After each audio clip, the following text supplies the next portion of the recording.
नमस्कार। आज अब टैक्सेशन का समय प्रारंभ हो गया है। फिर से कई चीजों की जानकारियां टैक्स पेयर्स को होनी चाहिए और क्यों हो रहा है इस बार इनकम टैक्स फाइलिंग में डिले, इन सब चीजों पे चर्चा करने के लिए फिर एक बार हमारे पास साथ उपस्थित हैं डॉक्टर श्री अजीत कुमार पाठक जी। स्वागत है आपका दिव्यरश्मि चैनल में। नमस्कार सर, हर वर्ष तो अप्रैल के बाद से इनकम टैक्स फाइलिंग स्टार्ट हो जाती थी। इस बार जून आ गया और अभी तक प्रॉपर फाइलिंग स्टार्ट नहीं हो पाई, तो क्या कहीं इनकम टैक्स डिपार्टमेंट को भी जीएसटी के जैसा बर्बाद करने का इरादा तो नहीं है वर्तमान सरकार का?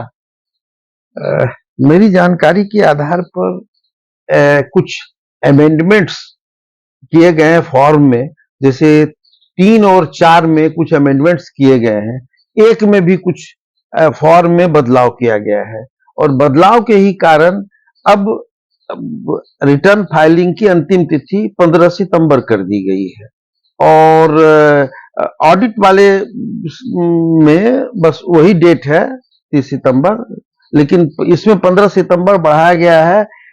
इसमें कुछ नए नए चीज जोड़े गए हैं जिसका अभी हम लोगों ने अध्ययन नहीं किया है। वो जब हो जाएगा, जब आ जाएगा तो फिर हम लोग उस पर कुछ बात कर सकते।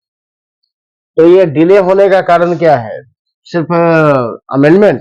हाँ, अमेंडमेंट्स हमारी जानकारी के आधार पर सरकार ने एक नोटिफिकेशन निकाला है कि हम लोगों ने क्यों आपने बढ़ाया है, तो उसके उन्होंने लिखा है कि कुछ फॉर्मेट्स में और कुछ कॉलम्स बदले गए हैं।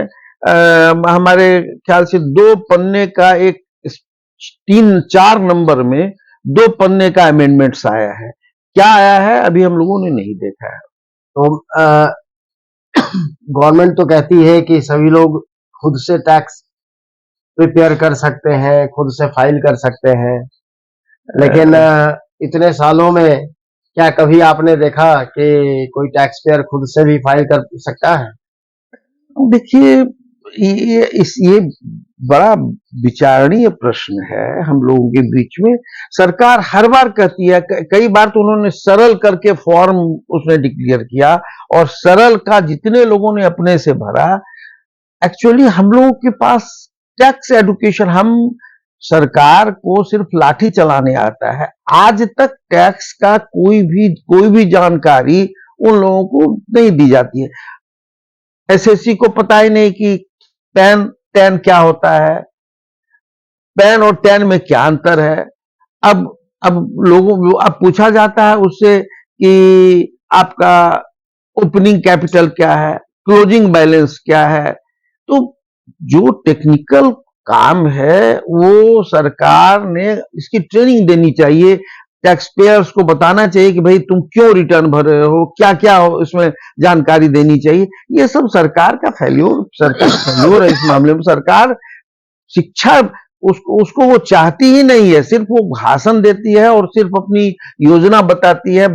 और जिस दिन बजट होता है उस दिन आप देखिएगा तो टैक्स पेयर्स के लिए हमने ये किया वो किया, लेकिन बेसिक चीज जो है टैक्स पेयर्स एडुकेशन, क्यों हम रिटर्न डालें, रिटर्न देने से क्या फायदा है, कितने पर रिटर्न डालें, और लिमिट हम बढ़ा दिए, लिमिट का क्या मतलब है, 7 लाख किसके लिए है, 12 लाख किसके लिए, ये सब जानकारी लोगों को देनी चाहिए। और आम लोगों को मजबूरी होती है कि सीए या एडवोकेट के पास जाता है क्यों, और अपने से जब भरता है तो बिल्कुल कोई नोटिस आ जाती है। इसलिए सरकार को टैक्स पेयर्स को एडुकेशन देने के लिए भी लोगों के लिए भी उनको चाहिए कि टैक्स पेयर्स को एडुकेट करे। हर साल हर जगह टैक्स, जितने उसके टैक्स पेयर्स का जितने आईटीओ का ऑफिस है वहां टैक्स पेयर्स का सेमिनार हो, बताएं लोगों को। लेकिन इस सब से तो कोई मतलब है नहीं, सिर्फ चुनावी घोषणा सुन लीजिए इतना। अरे 12 लाख क्या है, 7 लाख क्या है, क्या लिमिट है, कौन कौन से डिडक्शंस हैं, तो आम लोगों को तो इस सबसे जानकारी मिलती नहीं है। इसलिए आप देखते हैं कि अभी भी पूरे देश में 7% लोग ही, कुल जनसंख्या के 7% लोग ही अभी भी मैंने रिटर्न भरता है। टैक्स कितना देता है वो अलग बात है, लेकिन रिटर्न भरने वाले 7.38% अभी तक हुआ है। सर इसमें समस्या ये है ना, अगर आप रिटर्न भरते हैं और कुछ गलतियां होती हैं तो पेनल्टी आपके पास आ जाएगी, जो नहीं भरेगा उसको पेनल्टी लगने से रहा। तो ये तो समस्या सबसे बड़ी है। और दूसरी चीज, सरकार ने बजट के आलोक में जनता के साथ ठगने का काम किया है, धोखा दिया है। आप 12 लाख स्लैब कहकर लोगों को तो कह दिए 12 लाख रुपए हैं, और उसमें कितने क्लाउजेज हैं इसकी जानकारी तो जनता को नहीं है कि 12 लाख से अगर 1 रुपए भी एग्जिस्ट हो जाता है तो आप कहाँ रहते हैं। आप देखिए, एक सेक्शन है इनकम टैक्स एक्ट में 87A। 87A को जैसे जैसे इस साल के रिटर्न में लोग, इस साल का लिमिट 7 लाख है और 7 लाख 1 रुपया होता है तो सारे बाउंडेशंस खत्म हो जाते हैं। और ओल्ड और न्यू, ये दो जो सबसे ज्यादा परेशानी क्या है, ओल्ड न्यू कंपैरेटिव स्टडी कीजिए, ओल्ड में लगेगा डिडक्शंस पारित, तो इतना, जब सरकार की मंशा है, ईमानदारी से सरकार की अगर मंशा होती है कि लोग रिटर्न बने, लोग अपनी जानकारी नहीं छिपावे, तो अपने सिस्टम को सरल करना चाहिए था। अब देखिए नए सिस्टम में लाया उन्होंने, नए सिस्टम में अब स्टैंडर्ड डिडक्शन की बात किया इन्होंने, 50 से 75 किया सैलरी होल्डर्स को, लेकिन आपके डिडक्शंस को, आप डिडक्शंस सिर्फ सैलरी होल्डर्स को मिलेगा।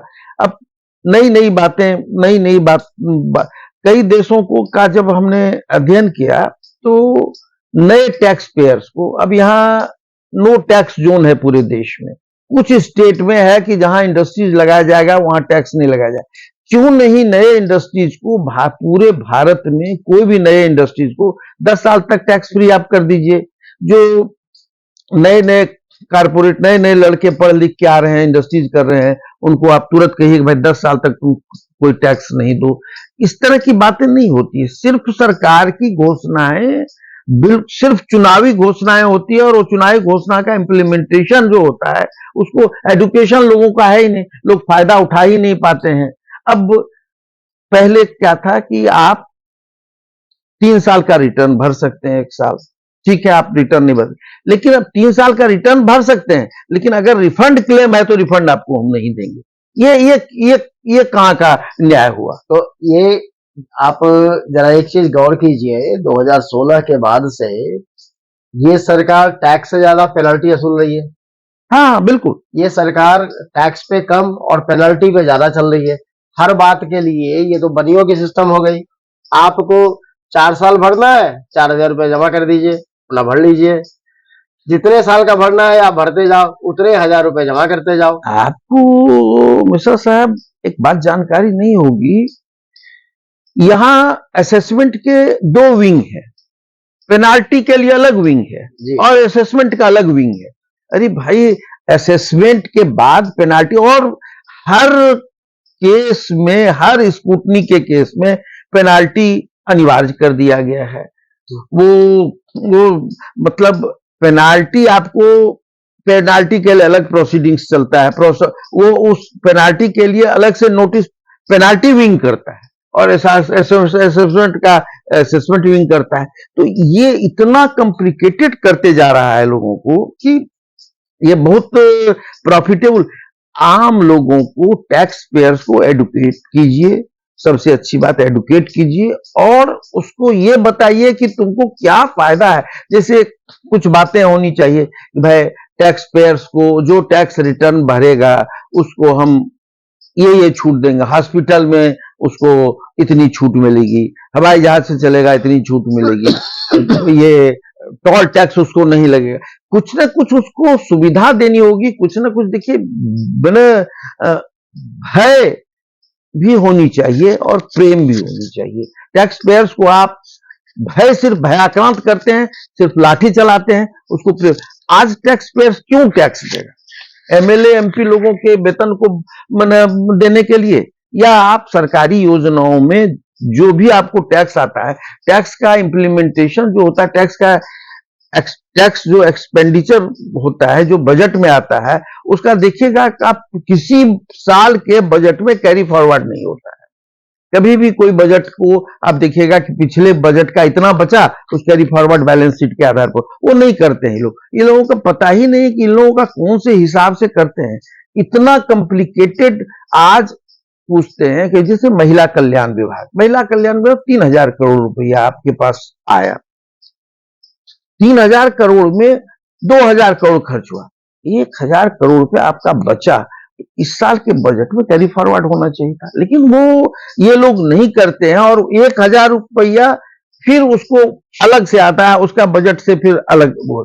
तो ये सिस्टम थोड़ा सा सरकार को बजट में और सरकार में सरलता होनी चाहिए। टैक्स पेयर्स को कुछ न कुछ रिलीफ देना चाहिए कि भाई तुम ये रिटर्न डालोगे तो ये तुम्हारा होगा, ऐसे होगा। आज तो टैक्स पेयर्स टैक्स देने के बाद अपने को ठगा महसूस करता है।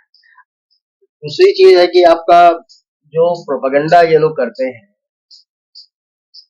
कि 12 लाख हमने फ्री कर दिया, ये बताता भी नहीं है कि 12 लाख कब से और किसको। देखिए तो हमने कहा साथ में सर इसने सेविंग को तो समाप्त कर दिया। अगर ये 12 लाख के बदले एटीसी में बेनिफिट करता, एटीसी में आप इन्वेस्टमेंट जितना कीजिएगा उतना मैं आपको छूट दे दूंगा, तो इंश्योरेंस होता। एटीडी का लाभ लेने के लिए लोग आगे आते हैं। ये सब चीजों को हटाकर और आपने कहा कि हम 12 लाख तक आपको फ्री कर दिए। आज के दिन में 12 लाख तो नया बच्चा जब ज्वाइन करता है उसकी सैलरी हो जाती है, और उसको बेचारे को अगर गलती से 1 रुपया ज्यादा मिल गया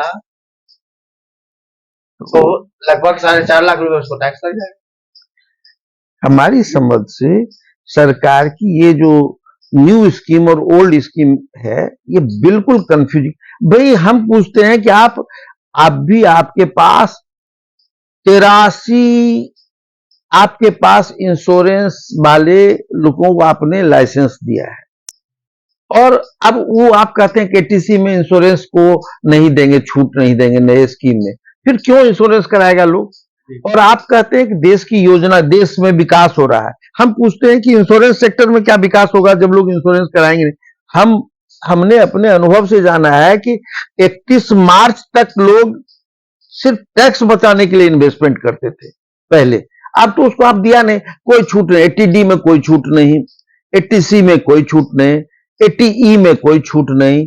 तो हम पूछते हैं कि लोग इन्वेस्टमेंट अगर नहीं करेंगे, इन्वेस्टमेंट अगर नहीं होगा तो देश का विकास कैसे होगा? और देश का विकास अगर नहीं होगा तो सिर्फ आप क्या चाहते हैं कि आप लिमिट बढ़ाने से लोग टैक्स पेयर्स, आप सैलरी होल्डर्स को छोड़ दीजिए, अगर सैलरी होल्डर्स को छोड़ दीजिए तो कंपैरेटिव स्टडी कीजिएगा तो बिजनेसमैन का रिटर्न कम है, सैलरी होल्डर्स का ज्यादा है। क्यों? उसको तो आप टीडीएस से बांध दिए हैं। आप वो टीडीएस अगर नहीं काटते तो वो लोग भी उसको तो पैसा कर दिया है कि रिटर्न डालोगे तो टीडीएस तुम्हारा हम काट लेंगे यहीं से। ऐसा प्रोविजन अगर, अच्छा, बिजनेसमैन को आप बांधने के लिए कोई स्कीम नहीं है आपके पास। पहले एक स्कीम था 1400 रुपया दीजिए और टैक्स फ्री हो जाइए, आपने ऐसा कोई स्कीम आपने नहीं लाया है। और आपने कहा कि भाई जो जैसे जो चाहे तो इससे लोग टैक्स पेयर्स की संख्या बढ़ाने के लिए आपको कुछ न कुछ इसमें करना चाहिए। और टैक्स पेयर्स जितने ज्यादा बढ़ेंगे और ये जितने आप छूट को बढ़ाएंगे उतना। अभी आप देखिए हाउसिंग लोन अब अगले क्यों लेगा लोग? आपने कोई छूट नहीं दिया। आपने ये कहा कि ये इंटरेस्ट और इंस्टॉलमेंट दोनों पर कोई छूट उसको नहीं मिलेगा। एक एटीसी में था, 24/6 में था। तो हमारा मतलब ये है कि आप एक तरफ कहते हैं कि देश इस टैक्स सिस्टम में देश विकास कर रहा है। आप जीएसटी क्या है? जीएसटी अभी भी हम कहते हैं कि जीएसटी अभी भी पूरे जीएसटी जो है अभी भी वो प्रयोग में चल रहा है। इतना आप अमेंडमेंट ला रहे हैं, इतने अमेंडमेंट्स ला आ रहे हैं कि आम लोगों से जीएसटी भागता जाए, वो एकदम सर्किल में चलने लगा है। आप आज भी जीएसटी को देखिए ना, ये इसमें 5%, 10%, 18%, 24%, आप जो इस तरह का काम कर रहे हैं, भाई उसका एक मीटिंग कर लीजिए, बता दीजिए इसमें ऐसे होना चाहिए, लेकिन आपने क्या किया, इतना उसमें अमेंडमेंट्स कर दे कि हम लोगों को अब याद नहीं रहता कि किसमें कौन सिस्टम है। पहले तो सर बात हुई थी जीएसटी जब लॉन्च हो रहा था, उस समय कहा गया था यूनिफॉर्म टैक्स प्रणाली होगी। हाँ, तो यूनिफॉर्म क्या यही होता है? दूसरी चीज है कि पहले कहा गया अगर आप कंपाउंडिंग में आते हैं तो आपको रिटर्न 3 महीने में भरना होगा। उसके बाद उसको कहा गया नहीं, तुम कहीं भी हो, तुमको महीने महीने टैक्स भरना है। अब बेचारा कुछ कमाता नहीं है, फिर भी वो 500 रुपए देगा कम से कम। अब आप समझिए ना कि आम लोगों के लिए आपने एक स्कीम किया कि भाई नील रिटर्न, अब इस साल से एक बात आई है, इस साल उन्होंने एक घोषणा किया जीएसटी में कि आप अपने मोबाइल से भी रिटर्न फाइल कर सकते हैं, लेकिन आप एडुकेट आपने किया नहीं, लोगों को बताया नहीं कि कैसे भरे उसका। सिर्फ आपने एक नोटिफिकेशन निकाल दिया कि जीएसटी का रिटर्न 0 से भर दीजिए, अपने से भर, लेकिन उसको पता ही नहीं है कि हम कैसे भरें, क्या भरें। इसके लिए आप क्या चाहते हैं कि टैक्स पेयर्स अपने रिटर्न भरने में गड़बड़ी करे और फिर आप उसको पेनल्टी करें, यही तो आपकी मंशा है ना। कोरोना काल में जितने जीएसटी को ऑटोमेटिक कैंसिल किया गया, उस पे भी इन लोगों ने कभी कोई एक्शन नहीं लिया, ना उसको दोबारा री इंसिस्ट किया गया, ना उसको फाइलिंग करने की अनुमति दिया गया। और दोबारा अगर वो बिजनेस प्रारंभ करना चाहे तो कर नहीं सकता है। आप देखिए, जैसे इनकम टैक्स में अपील के बाद ट्राइब्यूनल की व्यवस्था है, इनकम टैक्स में आप यहां अपील तक तो पटने में होगा, यहां अभी तक भी कोई भी बना मना कोई अथॉरिटी इसके बाद नहीं है। अपील अथॉरिटी जो है, ट्राइब्यूनल कोई यहां अभी तक नहीं बना है, जिसकी बहुत जरूरत है। इतने कॉम्प्लिकेटेड केस इतने आ रहे हैं जीएसटी में, इतने कॉम्प्लिकेशंस बढ़ रहे हैं कि इसमें बिचौलिया फायदा उठा रहा है और लोग बचना चाहता है कि चलो ले दे के काम खत्म करें। आज सही बात यह है कि बिहार में ट्राइब्यूनल अभी बहुत जरूरत है, एक जीएसटी ट्राइब्यूनल का, जिसमें कि अच्छे लोगों को न्याय मिल सके। हमारे इनकम टैक्स सिस्टम को आपने फेसलेस कर दिया। फेसलेस हमारे ख्याल से बिल्कुल नकारा है, बिल्कुल। आज उस आदमी को, जिस आदमी को न्याय मिल जाता था असेसमेंट में, उसको न्याय अब हाईकोर्ट में मिलता है। ट्राइब्यूनल में आपने फेसलेस कर दिया है। फेसलेस कोर्ट जो है वो क्या समझता है, आपका नहीं समझता है। आप देखे होंगे कि जब आप आमने सामने हियरिंग करते हैं और फेसलेस हियरिंग करते हैं, दोनों में अंतर आता है। आप जब भी आप देखिएगा कि भाई हम कोर्ट के सामने जो बोलते हैं, हम किस ढंग से बोलते हैं, क्या करते हैं, आप उसको तो आप देखते नहीं है। फेसलेस में कुछ देखते नहीं, हमारी बात सुनते हैं, हम भी आपकी बात सुनते हैं। अभी एक केस हमारे पास आया है, उसमें हुआ यह है कि अपील कोर्ट ने असेसमेंट में एक कंट्रैक्टर्स के केस में 100% डिसअलाउ कर दिया है। उसमें लेबर चार्ज को 100% डिसअलाउ कर दिया। कारण क्यों कि उसको मांगा गया कि जितने लेबर हैं सबका पैन कार्ड और आधार कार्ड दीजिए। संभव नहीं था। अब कंट्रैक्टर्स है, 10 करोड़ का काम करता है, उसके यहाँ रोज 100 आता है जाता है, ठेकेदार है। उसको क्या किया कि उसका सारा मतलब जितना उसने लेबर एंड वेजेस दिखाया था, सबको डिसअलाउ करके ऑर्डर कर दिया। अब उसके लिए क्या करेगा वो? अब जाएगा फिर अब अपील में। अपील भी फेसलेस है। अब वहां भी क्या मिलेगा पता नहीं। उसके बाद फिर हाईकोर्ट आई। हाईकोर्ट में फिर जो जज साहब हैं और वकील साहब हैं, वो जब देखेंगे उसकी मैंने फेसलेस, बिल्कुल नकारा फेसलेस। इस देश में फेसलेस के लिए है ही नहीं माहौल। पता नहीं क्यों फेसलेस सरकार इसको जिंदा रखती है। हमारे ख्याल से फेसलेस बिल्कुल पुराना सिस्टम अच्छा था और पुराने सिस्टम में लोगों को न्याय मिलता था। इस सिस्टम में लोगों को न्याय नहीं मिलता। टैक्स सिस्टम में ये फेसलेस को बंद होना चाहिए। फेसलेस की जगह पुराने सिस्टम को ही लगा देना चाहिए। जी, बहुत बहुत धन्यवाद सर आपका, आपने अपना कीमती समय दिया। धन्यवाद आपका। और आप सबसे बड़ी बात है कि आप बहुत इस मामले में जागरूक हैं, टैक्स पेयर्स को आप मतलब बताना चाहते हैं। और आपके पत्रिका को बहुत बहुत धन्यवाद, आपके चैनल को बहुत बहुत धन्यवाद।